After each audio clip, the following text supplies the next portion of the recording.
Hello नमस्ते सबैजनालाई हाम्रो च्यानल बैंकिङ प्रिपरेसनमा आज हामीले यस भिडियोमा लोकसेवा तयारी सामग्री वस्तुगत प्रश्न उत्तर लिएर आएका छौं र यस भिडियोमा बजेट 2078 को आय व्यय विवरण स्रोत व्यवस्थापन बजेटका उद्देश्य र बजेटका विशेषताको बारेमा पनि छलफल गरिनेछ र यो 2078 भाद्र 30 बुधबारको गोरखापत्रबाट साभार गरिएको हो र यो सम्पूर्ण लोकसेवा एक्जामको लागि अत्यन्तै महत्त्वपूर्ण पनि रहेको छ र यदि तपाईलाई पहिला राखिएको भिडियोहरुको हेर्नु मन छ भने भिडियो लिंक तल डिस्क्रिप्सन बक्समा दिएको छ। ल त आजको भिडियो सुरु गरौँ। प्रश्न नम्बर 1 अर्थमन्त्री जनार्दन शर्माद्वारा विक्रम सम्वत 2078 भदौ 25 मा संघीय संसदको प्रतिनिधि सभा बैठकमा प्रस्तुत गरिएको बजेट प्रतिस्थापन बजेटको राशि कति रहेको छ? यसको उत्तर रहेको छ रु 16 खर्ब 32 अर्ब 83 करोड। अघिल्लो सरकारले अध्यादेश मार्फत ल्याएको बजेट भन्दा यो बजेट करिब 15 अर्ब रुपैयाँले कमी रहेको छ। 2078 जेठ 15 गते अर्थमन्त्री विष्णु प्रसाद पौडेलद्वारा प्रस्तुत गरिएको बजेटको राशि 16 खर्ब 47 अर्ब 57 करोड रुपैयाँको रहेको छ र 2078 को बजेटको आय व्यय विवरण यस प्रकार रहेको छ। चालू खर्चतर्फ 6 खर्ब 77 अर्ब 79 करोड जसको हिस्सा रहेको छ 41.52%। पुँजीगत खर्चतर्फ 3 खर्ब 78 अर्ब 10 करोड रहेको छ भने यसको हिस्सा 23.16% रहेको छ। यसका साथसाथै वित्तीय व्यवस्थापनतर्फ 1 खर्ब 89 अर्ब 44 करोड रुपैयाँ रहेको छ र यसको हिस्सा 11.6% रहेको छ र वित्तीय हस्तान्तरणतर्फ 3 खर्ब 87 अर्ब 30 करोड रुपैयाँ रहेको छ र जसको हिस्सा 23.72% रहेको छ।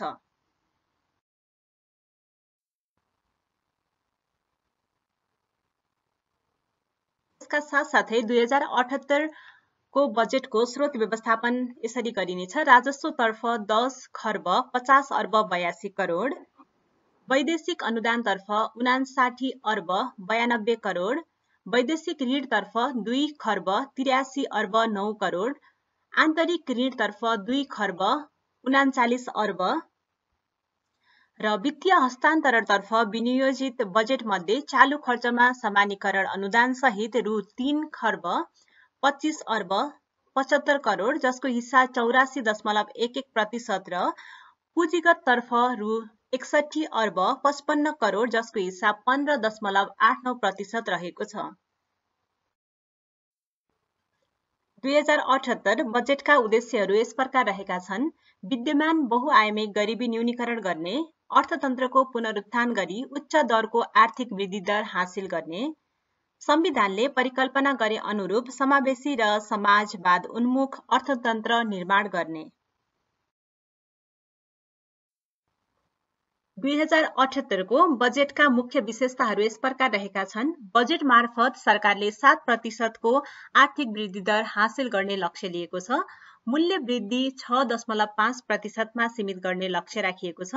मृगौला प्रत्यारोपण गरेका क्यान्सर रोगी र मेरुदण्ड पक्षघातका बिरामीलाई मासिक 5000 रुपैयाँ उपलब्ध गराइने, राजनीतिक परिवर्तनको आन्दोलनमा बलिदान गर्ने परिवारका लागि जीवन वृत्ति बापत मासिक 3000 प्रदान गरिने, कोभिड महामारीमा रोजगारी गुमाएका 5 लाख परिवारलाई 10,000 रुपैयाँका दरले सहयोग प्रदान गर्ने। यो सहयोग 2078 असोज महिनाभित्र वितरण गरिसक्ने सरकारी लक्ष्य छ। प्रत्येक स्थानीय तहमा 500 जनालाई बिना धितो ऋण प्रदान गरिने, प्राविधिक विद्यामा अध्ययन गर्ने कक्षा 12 सम्मका विद्यार्थीलाई पढ्दै कमाउँदै कार्यक्रम सबै प्रदेशका केही विद्यालयमा नमुनाका रूपमा सुरुवात गरिने। यसका साथसाथै अन्य विशेषताहरू रहेका छन्। 300 भन्दा बढीलाई रोजगारी दिने उद्योगलाई राहत प्रदान गरिने, कृषि बीमाको प्रिमियमको अनुदान वृद्धि गरी 80% कायम गरिएको, निरन्तर घाटामा गएका सार्वजनिक संस्थानलाई संरचनागत र व्यवस्थापकीय सुधार गरी सञ्चालन गर्ने, खारेज गर्ने वा अन्य विधिबाट व्यवस्थापन गर्ने नीति लिइने, 200 मेगावाट माथिका जलाशय तथा अर्ध जलाशययुक्त जलविद्युत आयोजनाले व्यापारिक कारोबार सुरु गरेको मितिले पहिलो 15 वर्षसम्म पुरै र त्यसपछिको 6 वर्षसम्म 50% आयकर छुट पाउने, 2078 चैतसम्म मेलम्ची खानेपानी आयोजनालाई पुनर्निर्माण गरिसक्ने, प्रत्येक प्रदेशमा कम्तीमा एउटा शैक्षिक उत्कृष्टता केन्द्र स्थापना गर्ने, काठमाडौँ उपत्यकामा 10 स्थानमा सुपथ र सुलभ खानाको व्यवस्था गरिने र धार्मिक संग्रहालय स्थापना गरिने, यी सम्पूर्ण बुदाहरूलाई हामीले बजेट 2078 का मुख्य विशेषताका रूपमा हेर्न सकिन्छ। ल अब अर्को क्वेशनतिर लागौं। प्रश्न नम्बर 2, अन्तर्राष्ट्रिय साक्षरता दिवस कहिले मनाइन्छ? यसको उत्तर रहेको छ सेप्टेम्बर 8। सन् 2021 को नारा मानव केन्द्रित पुनर्लाभका लागि साक्षरता, प्रविधि प्रयोगको असमानतामा न्यूनता। प्रश्न नम्बर 3, राष्ट्रिय जनगणना 2078 का लागि संशोधित कार्यतालिका अनुरूप तय गरिएको मिति कुन हो? यसको उत्तर रहेको छ विक्रम सम्वत 2078 कार्तिक 26 देखि मंसिर 9 गतेसम्म। विक्रम सम्वत 2078 भदौ 21 को मन्त्री परिषद बैठकले सो मिति तय गरेको हो। प्रश्न नम्बर 4, सरकारले पहिलो जननिर्वाचित प्रधानमन्त्री बीपी कोइरालाको नाममा बीपी कोइराला राष्ट्रिय पुरस्कार स्थापना गर्ने निर्णय कहिले गरेको हो? यसको उत्तर रहेको छ विक्रम सम्वत 2078 भदौ 21 गते।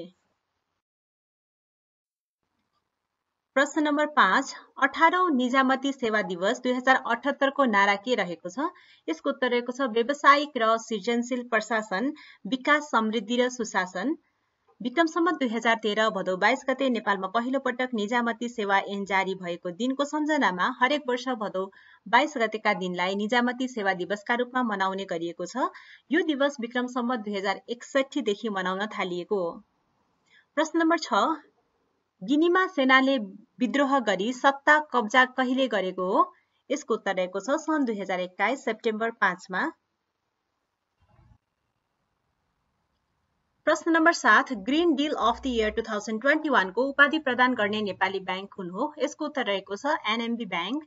सिंगापुरको एसियन ब्याङ्किङ एन्ड फाइनान्स पत्रिकाले पुरस्कृत गर्ने corporate and investment banking award श्रेणी अन्तर्गत एनएमबी बैंकले सो उपाधि प्राप्त गरेको हो। भारतको कलिङ लिटरेरी फेस्टिभल 2020-21 का लागि प्रदान गरेको KLF बुक अवार्ड्स प्राप्त गर्ने नेपालीको हुन्? यसको उत्तर रहेको छ बसन्त चौधरी, उद्योगपति तथा साहित्यकार।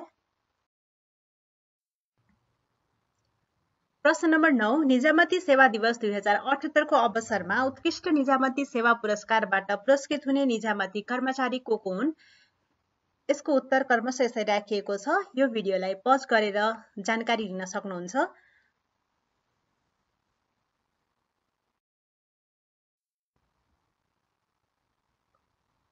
यस्तै गरी सो अवसरमा निजामती सेवा पुरस्कारबाट सम्मानित हुने 30 जना निजामती कर्मचारीहरूको पनि नाम यहाँ राखिएको छ।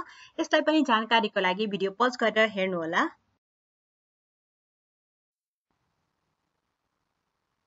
यस्तै गरी प्रश्न नम्बर 10, अन्तर्राष्ट्रिय प्रकृति संरक्षण कोष IUCN को रेड डाटा बुक लिस्टमा संवेदनशील सूचीमा समावेश नेपालका 2 चरा प्रजाति कुन कुन हुन्? यसको उत्तर रहेको छ राग महाचिल र कुमारी फाल्फाले। यस्तै गरी प्रश्न नम्बर 11, नेपालमा चराको स्वर्ग भनी कुन ठाउँलाई चिनिन्छ?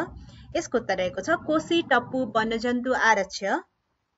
विश्वको सबैभन्दा लामो trekking route the great Himalaya trail कुन देशमा रहेको छ? यसको उत्तर रहेको छ नेपाल।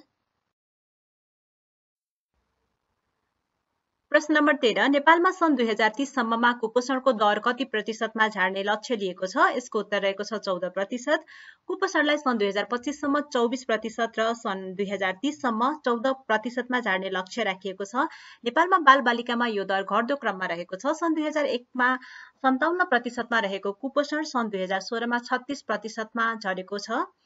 नेपाल जनसांख्यिक तथा स्वास्थ्य सर्वेक्षण 2016 अनुसार 5 वर्ष मुनिका बालबालिका मध्ये 36% मा पूर्णपोषण, 27% मा कमतौल र 10% मा ख्याउटेपन रहेको छ।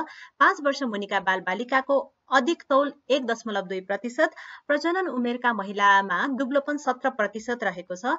राष्ट्रिय सूक्ष्म पोषकता सर्वेक्षण 2016 अनुसार नेपालमा 32% किशोर किशोरीमा भोकमारीको जोखिमका कारण पूर्णपोषण देखिएको छ भने त्यस्तै 23% किशोर र 14% किशोरीमा दुब्लोपन देखिएको छ। कुपोषणको समस्या समाधान गर्न सन् 2013 देखि 5 वर्षे बहुक्षेत्रीय पोषण योजना कार्यान्वयनमा ल्याइएको र पहिलो योजना सम्पन्न भएपछि अहिले दोस्रो चरणको 5 वर्षे 2018 देखि 2022 सम्मको योजना कार्यान्वयन भएको छ। प्रश्न नम्बर 14 गुराँसे पोखरी कहाँ रहेको छ? यसको उत्तर रहेको छ ताप्लेजुङको मेरिङदेन गाउँपालिका।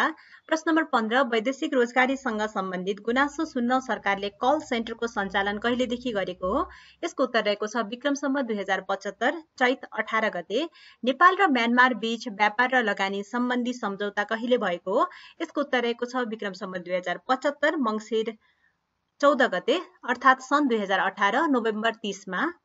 यस्तै गरी प्रश्न नम्बर 17 नेपालमा मट्रियल सन्धि 1979 कहिलेदेखि लागू भएको हो? यसको उत्तर रहेको छ विक्रम सम्वत 2075 मङ्सिर 29 गते।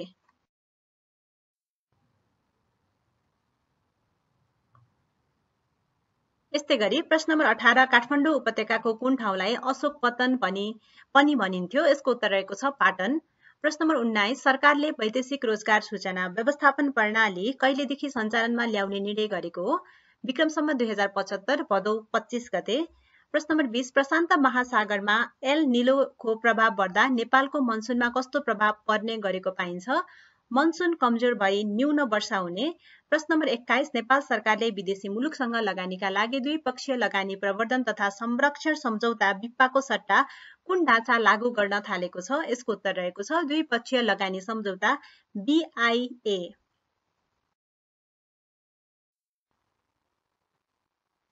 प्रश्न नम्बर 22 नेपालको कुन ठाउँमा सारस प्रजनन केन्द्र रहेको छ? यसको उत्तर रहेको छ कपिलवस्तु। प्रश्न नम्बर 23 नेपालमा ISO 9001-2015 गुणस्तर चिन्ह प्राप्त गर्ने पहिलो जलविद्युत कम्पनी कुन हो? यसको उत्तर रहेको छ चिलिमे हाइड्रो पावर। ISO 9001-2015 गुणस्तर चिन्ह प्राप्त गर्ने नेपालको सरकारी कार्यालय जिल्ला प्रशासन कार्यालय रूपन्देही विभागमा राहदानी विभाग र वाणिज्य ब्याङ्कमा नबिल ब्याङ्क रहेको छ। यस्तै गरी आजको अन्तिम प्रश्न नम्बर 24 G20 अथवा G20 को स्थापना कहिले भएको हो? यसको उत्तर रहेको छ सन् 1979 सेप्टेम्बर 26 गते। हवस् त आजको भिडियोमा यति नै। यस्तै महत्त्वपूर्ण जानकारीको लागि हाम्रो च्यानललाई भिजिट गर्नुहोला र यदि तपाईहरु हाम्रो च्यानलमा नयाँ हुनुहुन्छ भने हाम्रो च्यानललाई सब्स्क्राइब गर्नुहोला र यदि भिडियो मन परेको छ भने भिडियोलाई लाइक गर्नुहोला। धन्यवाद।